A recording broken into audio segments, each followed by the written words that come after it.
Why does this image look so much better than this?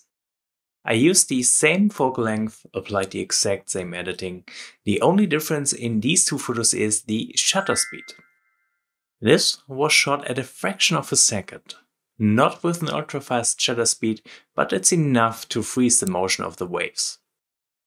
For this image I used a shutter speed of 30 seconds. This makes the water look so much smoother as we are capturing the waves movement and thus we are creating a flat water surface. On this day, 30 seconds was enough to show the movement of the clouds. Instead of a grainy detail, we get a silky, smooth looking sky this way. So by increasing shutter speed and capturing motion, we actively reduce the visible elements of an image.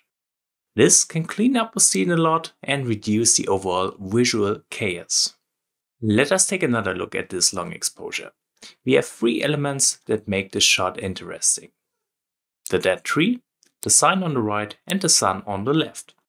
These three elements are clearly standing out from the rest of the scene. The viewer has something to look and focus on.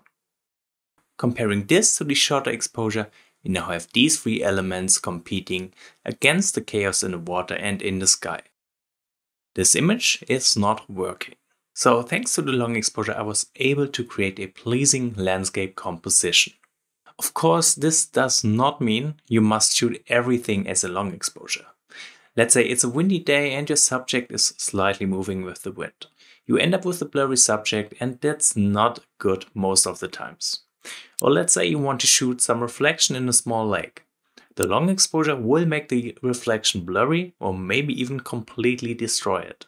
For these examples, it's obviously better relying on shorter shutter speeds. Long exposures are a great way to build a gorgeous image with an awesome motion effect. We can reduce chaos this way and make the subject stand out. Now I also want to show you how I edited this scene in Lightroom. So feel free to follow along by downloading the raw file from the link in the description, as always. So here we are in Lightroom with the long exposure image opened up. This scene will be quite hard to edit as it's only a single exposure, no HDR, and we do have some harsh highlights against some very deep shadows. So let me start this by changing the profile, and I'm going with Adobe Neutral.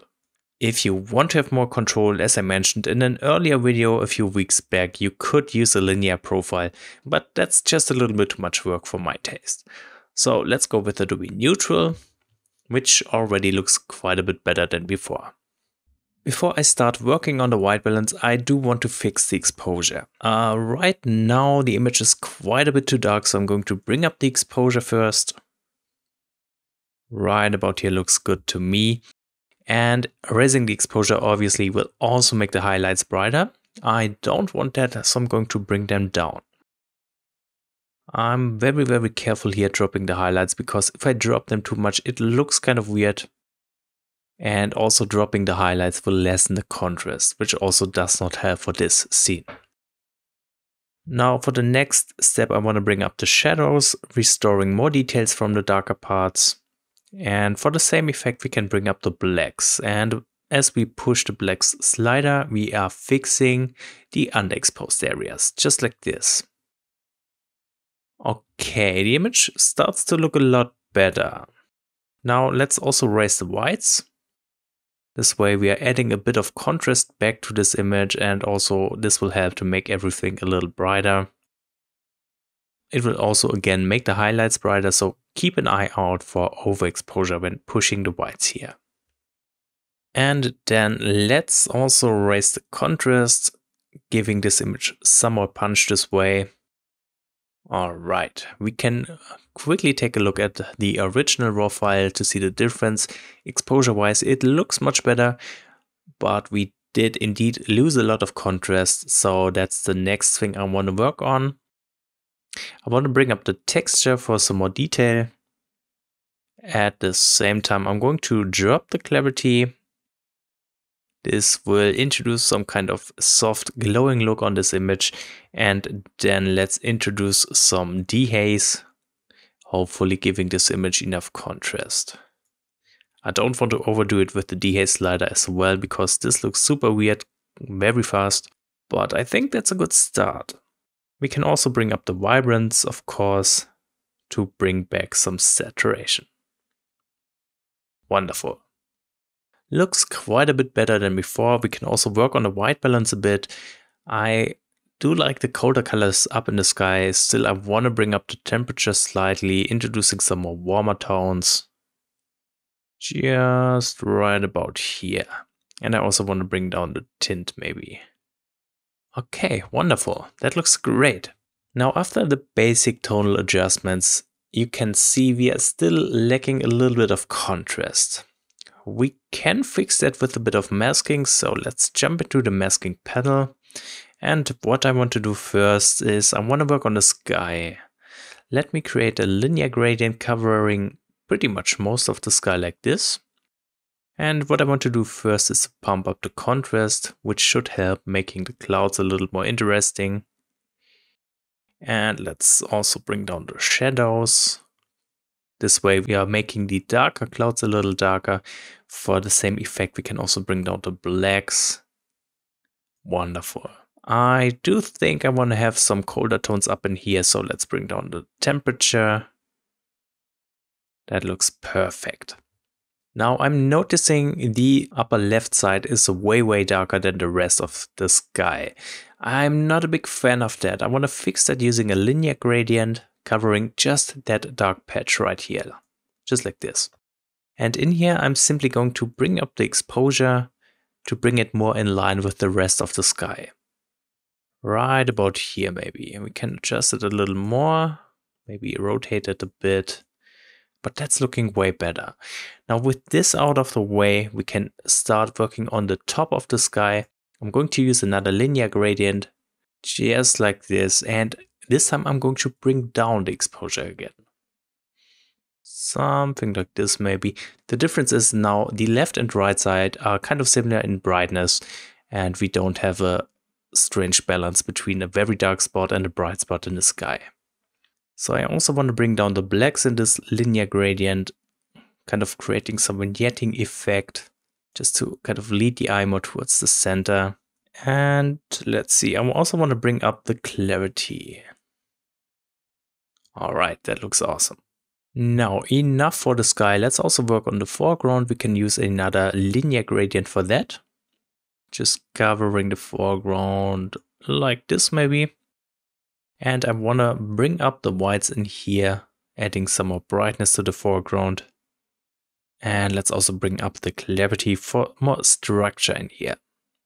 Perfect. I'm really happy with this image. One thing that's bothering me is the horizon level. So let me create one more linear gradient, and I'm making sure to cover the horizon like this. Then, since I don't want to change the sky, I'm going to say subtract and choose select sky. Now I also don't want to affect the foreground, so I'm going to subtract a linear gradient covering pretty much all of the foreground like this. And then there is this pole on the right side, which we also want to subtract using the object selection. I hope this will work. Looks good to me. Now with this mask, what I want to do is to pump up the contrast and just giving the horizon some more punch.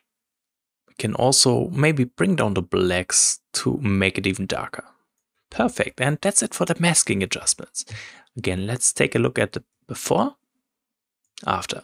You see, we do have much more contrast going on in this image thanks to a bit of masking. Now we can focus on the colors for a moment. Let's go into the color mixer tab and start with the hue. So I want to bring down the orange hue, and I also want to bring down the yellow hue.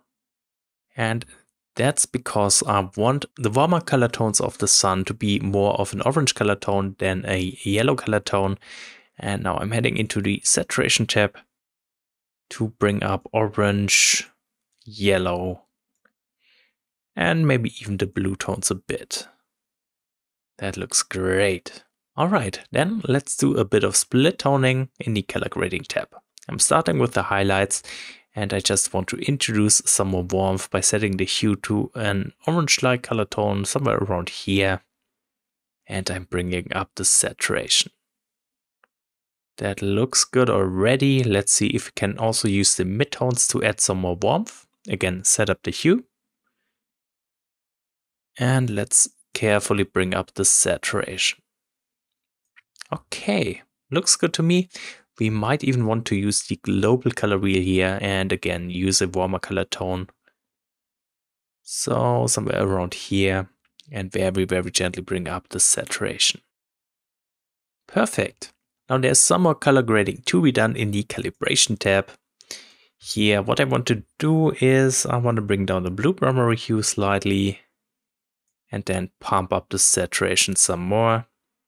And I guess at this point we are done editing this image. So that's quite an interesting long exposure. I hope you can see why for this scene it makes sense to shoot long exposures. If you have any questions about long exposures or the editing for this shot, feel free to ask in the comments, and thank you so much for watching this video.